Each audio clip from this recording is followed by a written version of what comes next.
Hello everyone. This is going to be a session on social engineering reconnaissance. Here we'll be having a case study as an example as how the social engineering reconnaissance been used by the attackers to exploit human psychology and gather information. Followed by, we'll also be discussing here the risk and the impact that is being made by this particular reconnaissance. Lastly, we'll conclude with a summary on this particular session. The case example here is the Kimberly Graves in the year 2007. The real world example showing the danger of a human trust. What actually happened?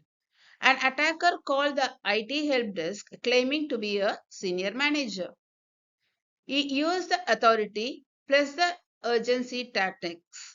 The tactics are being the one which exploits the human psychology. The tactic here include this dialogue. I need immediate access for a critical project. I don't have time to go through the long verification. The help desk employee complied due to the pressure. What happened next? That is the impact. Attacker gained full system access, demonstrated that even well secured networks can be compromised by the human error, and highlighted the need for verification protocols regardless of the rank or urgency.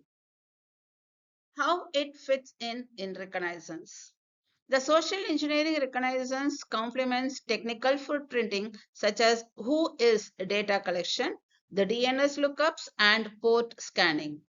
Technical reconnaissance reveals what systems are in use, while social reconnaissance reveals who the people behind those systems are. It allows attackers to gather sensitive internal details without touching the network, reducing the detection risk.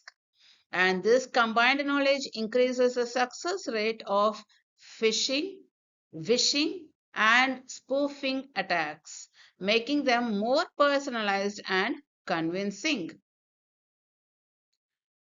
The risk and the impact of this type of a reconnaissance.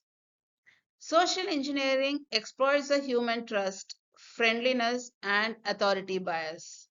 These attacks are often difficult to detect as they bypass firewalls, IDS or IPS systems, and technical safeguards. The successful attacks can result in unauthorized access and privilege escalation, theft of confidential data or credentials, compromised systems through insider like actions, large scale organization disruptions, and human errors or lapses often become the weakest point in security.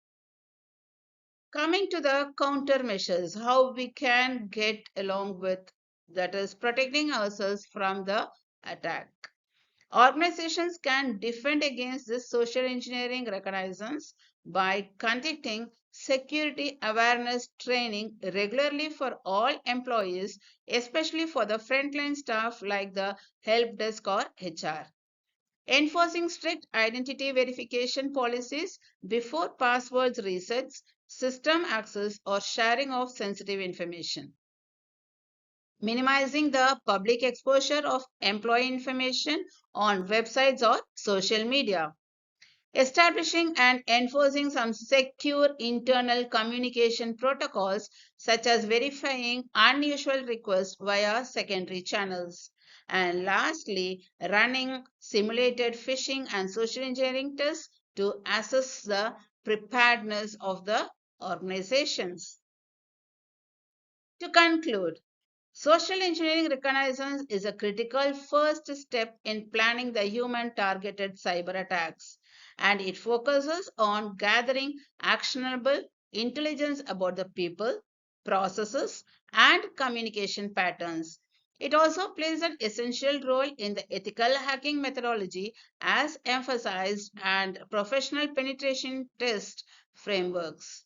Effective defense begins with employee awareness, strict verification procedures, and controlled information exposure. Strengthening the human layer is just as important as securing the technical layers. So that's all for now. We'll continue in the next part. Thank you.